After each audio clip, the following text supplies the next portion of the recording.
My name is Elena Hartley. I'm 17. I was 17 when I found out my pain had a name and that I should have been believed. Years ago, for 3 years, I was told I was dramatic, too sensitive, making it up. I danced, ran, and competed on a hip that was quietly falling apart, while adults called it growing. Pains, it took collapsing in the middle of a soccer game for anyone to finally listen. By the time they did, the word permanent was already in my medical file. This isn't just a story about a missed diagnosis. It's about what it costs when we teach young people to doubt their own pain. And how loud the truth becomes. When it's finally heard, I shifted, uncomfortably in the specialist waiting room, trying to find a position that didn't send shooting pains through my hip. Mom sat beside me, scrolling through her phone, occasionally sighing at how long we've been waiting. "This is a waste of time, Emily," she said, not looking up. "Dr. Stevens is just going to tell you the same thing as everyone else. You need to exercise more and stop being so dramatic about normal growing pains." I bit back a response. At 17, I've been hearing variations of this message for the past 3 years.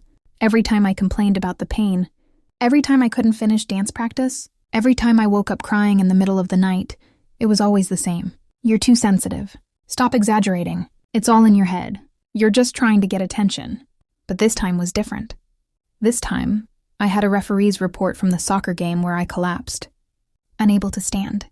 This time, I had a school nurse's documentation of swelling and discoloration. This time, they couldn't dismiss it as teenage dramatics. Emily Stevens, a nurse, called my name and I struggled to my feet, trying not to W's. "Do you need me to come in?" Mom asked, finally looking up. "The doctor will want to speak with both of you." The nurse answered before I could respond.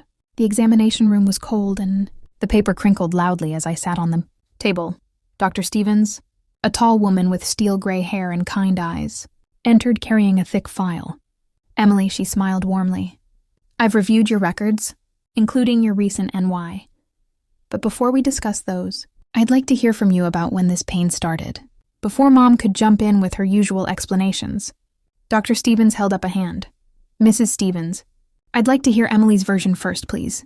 For the first time in 3 years, someone wanted my story." The words poured out. It started in freshman year during dance rehearsals. At first, it was just stiffness after practice.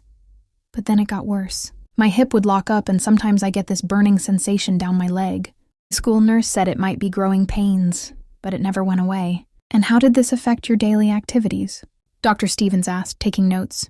"I had to quit dance. I couldn't sit through long classes without shifting positions. Sometimes I couldn't sleep because of the pain. I tried to keep playing soccer, but I glanced at Mom, who was frowning. Last week during the game, my leg just gave out." "And what treatments have you tried?" "We try ibuprofen," Mom interjected, "and heat packs. The pediatrician said it was normal teenage complaints." "I see." Dr. Stevens' expression was unreadable as she pulled up my MRI images on her tablet. "Mrs. Stevens, Emily, I need to show you something." The images meant nothing to me, just gray shapes on a black background. But Dr. Stevens began pointing out specific areas, her voice growing more serious. "This is Emily's hip joint. See these irregular areas? This isn't growing pains. Emily has a condition called hip dysplasia, likely present since birth, but exacerbated by athletic activities. The socket of her hip joint is too shallow, causing the ball of the femur to slip out of place repeatedly." Mom's dismissive expression faltered. But the pediatrician should have ordered imaging studies when Emily first reported persistent pain, Dr. Stevens said firmly, because this went untreated for so long. There's significant labral tearing and the beginning of arthritis. The collapse during the soccer game was inevitable. Her joint was literally coming apart. The room went silent. I could feel tears running down my face. Not from pain this time, but from relief. Finally, someone believed me. Finally, there was proof. "What?" Mom's voice cracked. "What does this mean for Emily?" "It means Dr. Steven said that your daughter has been walking around with a serious orthopedic condition for years, while being told she was exaggerating. It means she'll need surgery followed by extensive physical therapy, and it means that some of the damage is permanent." Mom's face had lost all color. Permanent. If this had been caught earlier, we might have had more conservative treatment options. Now surgery is the only way to prevent complete joint failure. I watched as my mother's worldview visibly crumbled. All those times she'd accused me of being dramatic. of seeking attention, of making mountains out of molehills. They played across her face like a slideshow of guilt.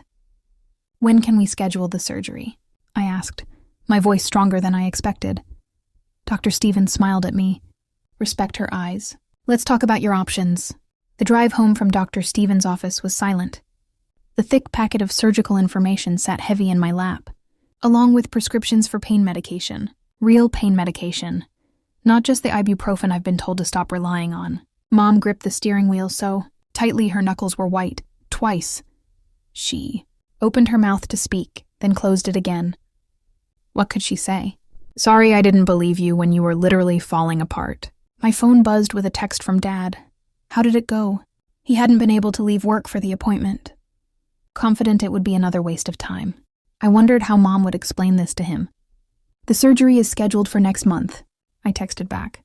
"It's bad, Dad, really bad." 3 dots appeared, disappeared, appeared again, finally coming home now. When we pulled into our driveway, my best friend Sophie was waiting on the porch. She'd been the only one who believed me all these years, who saw how I fought through the pain at dance practice until I finally had to quit. "Well," she asked, helping me out of the car. "I'm not crazy," I said, my voice cracking. "It's real. It's all been real." Mom made a small choked sound behind me. Inside, I spread the medical documents across the kitchen table. Sophie sat beside me while Mom paced, occasionally stopping to stare at the MRI images as if hoping they'd somehow change. 3 years, Sophie said quietly. "You've been dealing with this for 3 years. The surgery success rate is good," I said, focusing on the facts because I couldn't handle the emotions yet. "But Dr. Stevens says I'll probably never dance again. And running," I swallowed hard. "Running is definitely out." "Emily." Mom finally spoke, her voice rough. "I don't know how to." She was interrupted by Dad bursting through the door, still in his work clothes, face flushed from rushing home. "Show me everything he demanded." So we did. The MRI images, the surgical plans, the long list of activities I'd never be able to do again. The longer list of things I should never have been doing with this condition. "All those competitions," Dad said hoarsely. "All those times we push you to just push through the pain. The human body is remarkably adaptive." I quoted Dr. Stevens. I was compensating, changing how I moved to protect the joint. That's why it looked like nothing was wrong. But each time I was causing more damage. Sophie squeezed my hand as Mom sank into a chair looking shell-shocked. "Remember the dance resid?" she whispered. "Junior year when you said you couldn't finish rehearsal, and I told you to stop being such a drama queen." I remembered forcing myself through the performance, tears streaming down my face while Mom beamed proudly from the audience, thinking she taught me an important lesson about perseverance. "You couldn't have known," I said, but the words felt hollow. "We should have listened," Dad corrected. "We should have believed you." Dr. Stevens's words echoed in my head. Pain is the body's warning system. When a young person consistently reports pain, we need to listen. "The surgery," Mom said, pulling herself together. "What do you need?" "How long is recovery?" 6 to 8 weeks on crutches, I read from the packet. Then physical therapy for at least 6 months. "I'll miss the start of senior year. I'll help you keep up with classes," Sophie promised. "We can study together during your recovery." My parents exchanged looks, having one of their silent conversations. "I'll take leave from work," Mom said finally, for the surgery and recovery. I need to be there this time." The magnitude of what we were facing settled over the room. This wasn't just about surgery and recovery. It was about trust broken and needing to be rebuilt. About learning to listen instead of dismiss. About the long-term consequences of not believing someone's pain. "Dr. Stevens wants to see me weekly until the surgery," I said, "to monitor the joint and adjust pain management." "We'll make it work," Dad said firmly. "Whatever you need, Emily. No more questioning. No more dismissing." Sophie helped he gather the papers, organizing them into the folder Dr. Stevens had provided. As she did, a small card fell out. Dr. Stevens' personal cell number with a note. "Anytime you need validation, call me. You're not being dramatic. You're being heard." I clutched the card, thinking of all the teenagers like me, fighting to be believed about their pain. How many others were being told they were just seeking attention? "I need to lie down," I said, suddenly exhausted. "The pain's getting bad this time." Nobody told me to tough it out. Nobody suggested it was all in my head. Instead, Mom rushed to help me up, her hands gentle, her eyes full of 3 years' worth of regret. 1 year after the surgery, I sat in Dr. Stevens' office for my final follow-up appointment.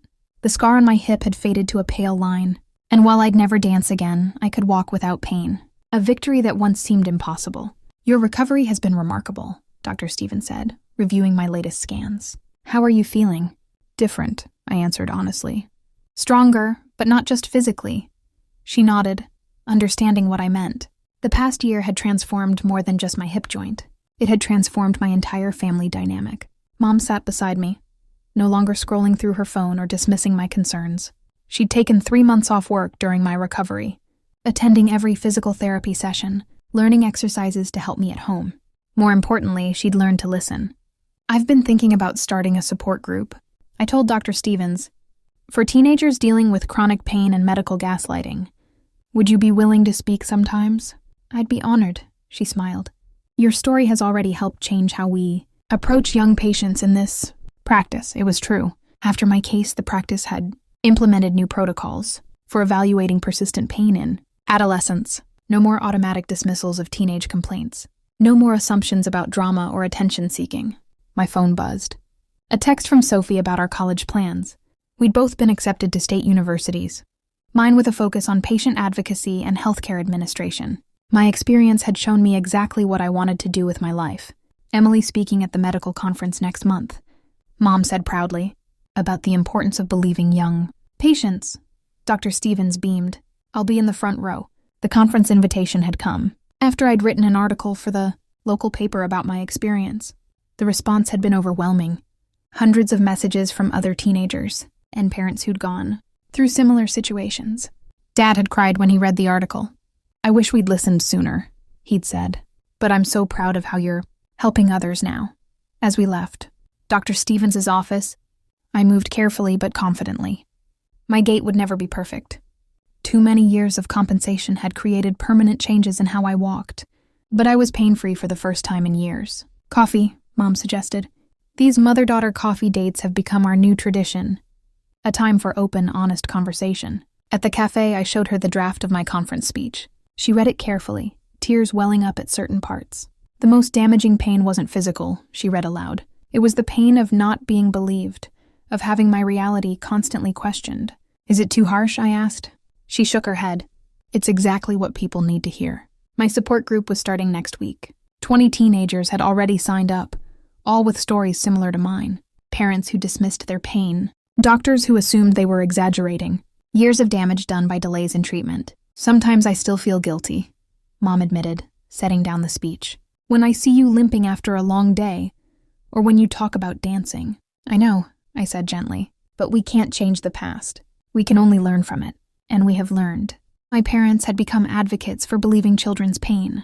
Dad had started a scholarship fund for teens needing specialized medical care. Mom volunteered at the hospital, helping parents navigate complex medical diagnosis. Dr. Stevens had told me once that healing comes in many forms.